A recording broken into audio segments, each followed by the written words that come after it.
পাঁশকুড়ার শিশু মৃত্যুর ঘটনায় যথেষ্ট উত্তপ্ত পাঁশকুড়া। ঘটনার মুহূর্তের সিসিটিভি ফুটেজ প্রকাশ্যে। ফুটেজের প্রেক্ষিতে অভিযোগ অস্বীকার সিভিকের পরিবারের। সিভিকের কঠিন শাস্তির দাবি নাবালকের পরিবারের। ঘটনায় এখনো গ্রেপ্তার 6 জন। পাঁশকুড়ার গোসাইবের এলাকায় শিশু মৃত্যুকে কেন্দ্র করে গত রাতে ধুমধুমার পরিস্থিতির সৃষ্টি হয়েছিল পাঁশকুড়ায়। এক নাবালকের বিরুদ্ধে সামান্য একটি চিপসের প্যাকেট চুরির অপবাদ দেয় স্থানীয় এক দোকানদার শুভঙ্কর দীক্ষিত, যিনি সিভিক পুলিশও বটে। এরপরে এই অপবাদ সহ্য করতে না পেরে কীটনাশক খায় ওই নাবালক।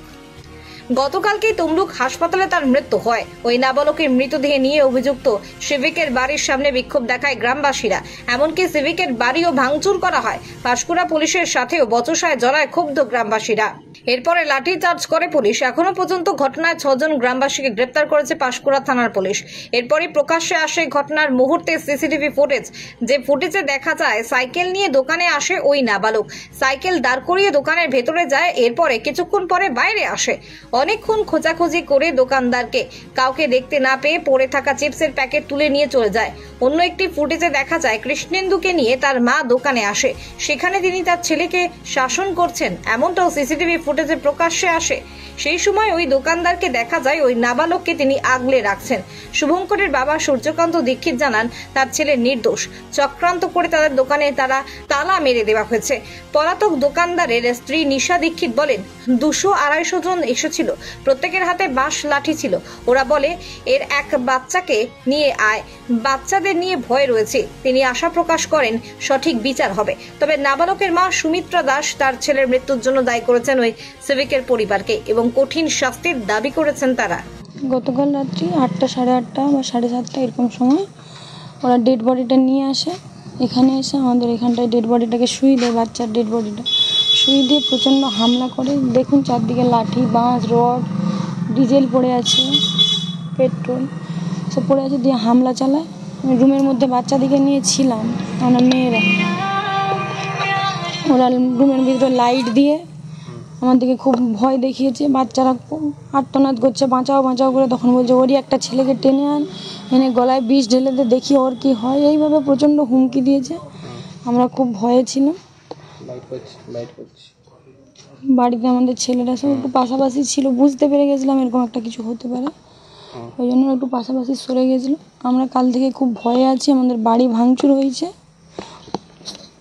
কতজন মতো লোক এসেছিল? 200-250 মতো লোক এসেছিল। প্রত্যেকের হাতে কি বাঁশ লাঠি ছিল? প্রত্যেকের হাতেই বাঁশ লাঠি ছিল। দেখুন আমি তো একজন গৃহবধূ, আমি তো বাজারে বেরোইনি বা গ্রামে গ্রামে ঘুরি না, আমি জানি না ঠিক নামগুলো কি। কিছুজন দুষ্কৃতী এসে আমাদের এখানে হামলা চালিয়েছে কালকে রাত্রে। তারপরে কিছুক্ষণ করার পরে জল খেতে পাইনি, জলের ট্যাপ সব ভেঙে দিয়েছে, সাবমার্সিবলের লাইন কেটে দিয়েছে।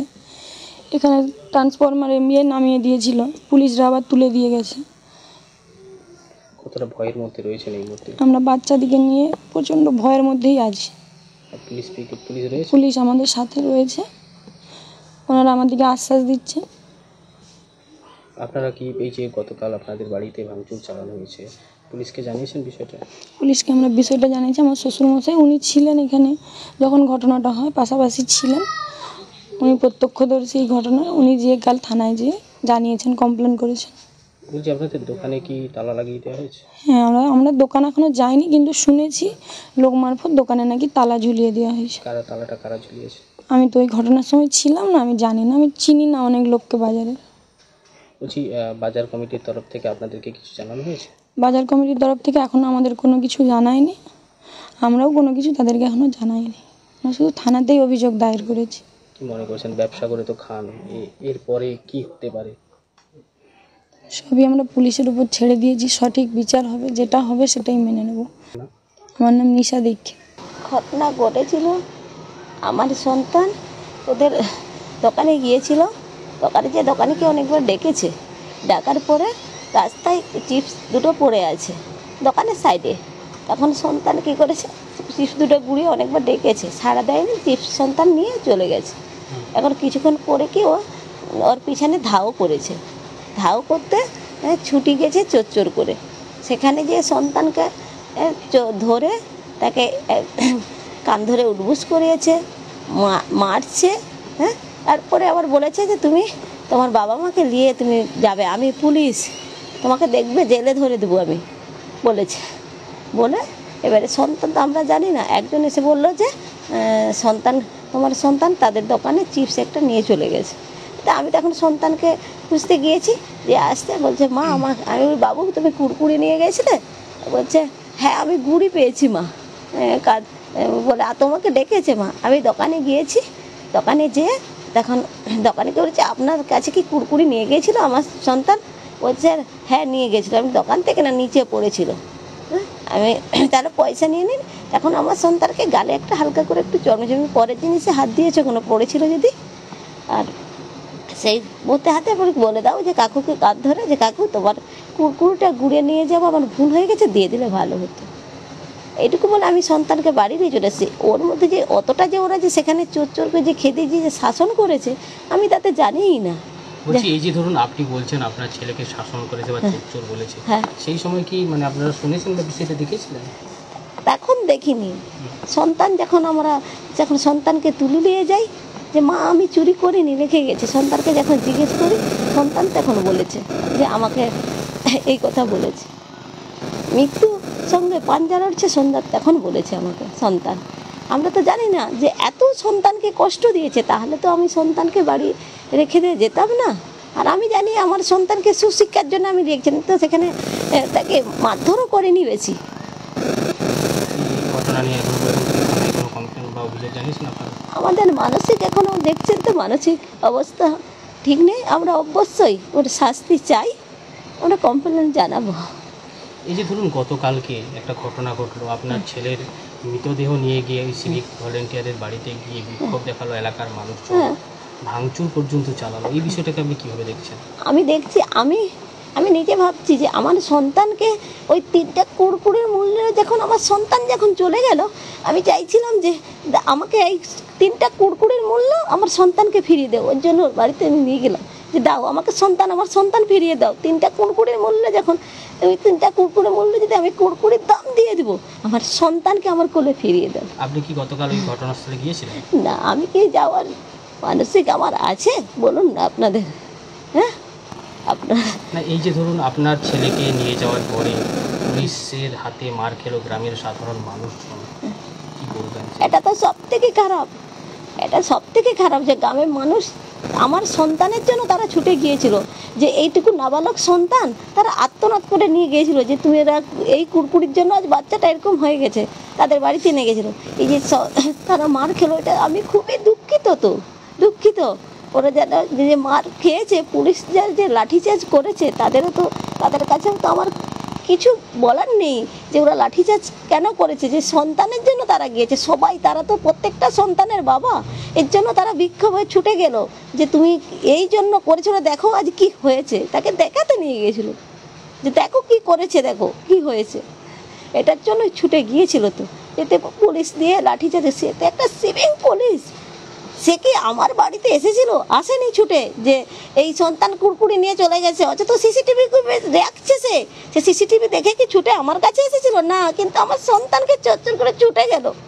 তার কি উচিত হয়েছিল তার গার্ডিয়ানকে জানানো, না আগে ছেলের পিছনে চচ্চর করে ছুটে যাওয়া? বলছি সিভিক পুলিশের পরিবারের তরফ থেকে একটা অভিযোগ আসছে যে গতকালকে তার বাড়িতে ভাঙচুর চালানো হয়েছে, কি বলবেন বিষয়টা? ভাঙচুর চালানো হয়েছে বিষয়টা আমি তো সেটা কিছুই, যে ভাঙচুর চালানো হয়েছে একটা বলুন না, একটা যখন নাবালক সন্তান চলে যাবে সবার বুক থেকে, এখন কি হয় তোমার বাড়িতে যখন আমি সন্তানটাকে নিয়ে গেছি, এখন তুমি যদি দরজাটা খুলে যে দেখতে যে না সন্তানটা নিয়ে এসছে, ওরা সত্যি দুঃখিত, কষ্ট হয়েছে, আমাদের কষ্ট হয়েছে, একটু যদি মুখ পাড়ে দেখতো তাহলে নিশ্চয়ই হয়তো কেউ বিক্ষোভ হয়ে একটা তোমার দরজায় ধাক্কা মারতো নি।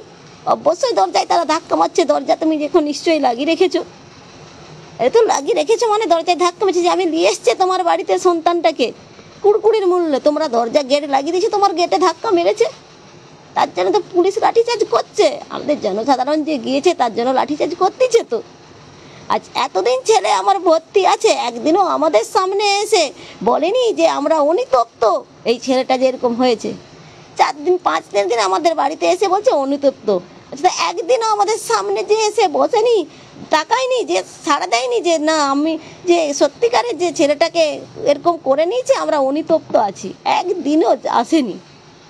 এই যে অকালে আপনার ছেলে এভাবে চলে যাওয়া, কি চাইছেন আপনারা? আমি শাস্তি চাচ্ছি শুভঙ্করে, আমি চাইছি শাস্তি। আমার সন্তান যখন চলে গেছে আমি শাস্তি চাই ওর। আপনি কি মনে করছেন এর জন্য কি সিভিক ভলেন্টিয়ারই দায়ী? অবশ্যই দায়ী তো, ওর জন্য সিভিক ভলেন্টিয়ারই দায়ী। নাহলে আমার সন্তানকে আমি যদি শাসন করতে নিশ্চয়ই জানতাম যে আমি যে শাসনটা করেছি, ওর তো সিসিটিভি ফুটেজে আছে, যদি বিশাল শাসন করেছি দেখতে পাবেন। হ্যাঁ, আমি শাস্তি চাই ওর। কি নাম আপনার? সুমিত্রা দাস। গতকাল অনেক লোকজন এসে ভাঙাভাঙি, পিটাপিটি, বেড়াও, কে আছে যেমন ছেনা মারছু তেমন তো ছেনা কেটে নিয়ে মারবো, এইসব উদ্যত, এসব ভেঙেছে। কি কি ভেঙে দিয়েছে বাড়ির? জানলা, জল পাম্প, এইসব, এই গাড়ি টাড়ি ফেলে দিয়েছে, এইসব জিনিসপত্র গুছানো ছিল সমস্ত ফেলে দিয়েছে। কতটা ভয়ের মধ্যে রয়েছেন এই মুহূর্তে পরিবার নিয়ে? ভয় তো অবশ্যই। ছেলের সাথে কথা হয়েছে ঘটনার পর থেকে? ঘটনার পর থেকে ছেলের সঙ্গে কথা বলতে গেছে তো চলে গেছে, থানাতে চলে গেছে, আর সেরকম কথা হয়নি। কি ঘটনা ঘটেছিল যার কারণে আপনার বাড়িতে এসে এরকম ভাবে একটা ঘটনা ঘটানো হলো? কি এমন ওই ঘটনাটা আপনার কি হলো? ওই ছেলেটা নিয়ে চলে গেছিল, সে নিয়ে যাওয়ার পরে ছেলে ডাকছিল তাকে, সে না এসে নিপ্রাণে পালিয়ে যাচ্ছিল। যখন এলো নি তখন ছেলে গাড়ি নিয়ে সে তার বাড়ি পেরিয়ে চলে গেছিল রানাপাড়া। সে রানাপাড়াতে গিয়ে তাকে ধরতে দাঁড়িয়ে গিয়ে সে এটাকে যে জিনিসটা চুরি করছিল সেটা ফিকে দিয়েছে বনে। তারপরে দিয়ে বলে আমার, সে নিজেই কানে ধরে নিয়ে বলছে আমার দোষ হয়ে গেছে, এই কথা বলতে আর এরকম করবি, ছেলে বলছে এরকম আর করবি, আজ আমার করছিস কাল তার করবি, এটা কি ঠিক? এই দু কথা বলে ও চলে এসে তার খানেক পরে, মিনিট 20 পরে তার মা সেই ছেলেটাকে নিয়ে দোকানে আসে। দোকানে নিয়ে এসে তাকে করে মারে, কানে ধরে উঠবস করায়। যখন মারে তখন ছেলে যে ছাড়িয়ে নিল, আমার ছেলে যে ছাড়িয়ে নিল, আমাকে মেরুনি, আমি ওকে বুঝিয়ে বলে দিয়েছি বলে গায়ে হাত বুলিয়ে পাঠিয়ে দিচ্ছি। পাঠিয়ে দেওয়ার পরে তারপরে সন্ধ্যা 6-7টার সময় শোনা গেল এরকম বিষ খেয়ে নিয়েছে। এই যে ধরুন গতকাল মানে এই যে ঘটনা, তারপরে একটা মানে পরিবারের তরফ থেকে অভিযোগ করছে যে আপনার ছেলের বকাবকির কারণেই ছেলেটা নাকি সুসাইড করে মৃত্যু হয়েছে। এটা নিয়ে ওটা ওরা অপবাদ দিচ্ছে, ছেলে বকেওনি আর এও করেনি, মা গায়ে হাতও দেয়নি। তেহত ব্যক্তি যে তার মাকে বাবাকে তাঁতিয়ে এরকম করছে। কি মনে করছেন আপনার ছেলেকে কি ফাঁসানো হচ্ছে? আগে আপনার ছেলেকে কি ফাঁসানো হচ্ছে? হ্যাঁ, ফাঁসানো হচ্ছে। চিপটা পড়েছিল, কুড়িয়ে নিয়ে গেছিল, তার পয়সাটা দিয়ে বলেছিল রাস্তায়। কি চাইছেন আপনারা পরিবারের তরফ থেকে? আমরা সুষ্ঠু চাইছি, সুষ্ঠু যেমন ব্যবসা চলছিল চলবে এরকম চাইছি। দোকানে কি তালা লাগিয়ে দেওয়া হয়েছে? দোকানে তালা লাগিয়ে দিচ্ছি বলে শুনছি, দেখিনি, যাইনি। ভয়ের মধ্যে রয়েছেন? আগে বলছি ভয়ের মধ্যে রয়েছেন? হ্যাঁ, পুলিশ রয়েছে? কালকে বলে গেল যে কেউ বাইরে বেরাবেনি, দরকার হলে আমাদেরকে বলবে, আমরা এনে দেব। এখন ডাকতে আমি গেছিলাম থানাতে। আপনি কি এই যে ভাঙচুর হয়েছে তার কি অভিযোগ জানিয়েছেন থানায়? আগে এই যে আপনাদের বাড়িতে যে ভাঙচুর হয়েছে তারপরে কি থানায় অভিযোগ জানিয়েছেন? হ্যাঁ, অভিযোগ তো জানানো হয়েছে। আপনার নাম? সূর্যকান্ত দীক্ষিত। ব্যুরো রিপোর্ট, এখন খবর।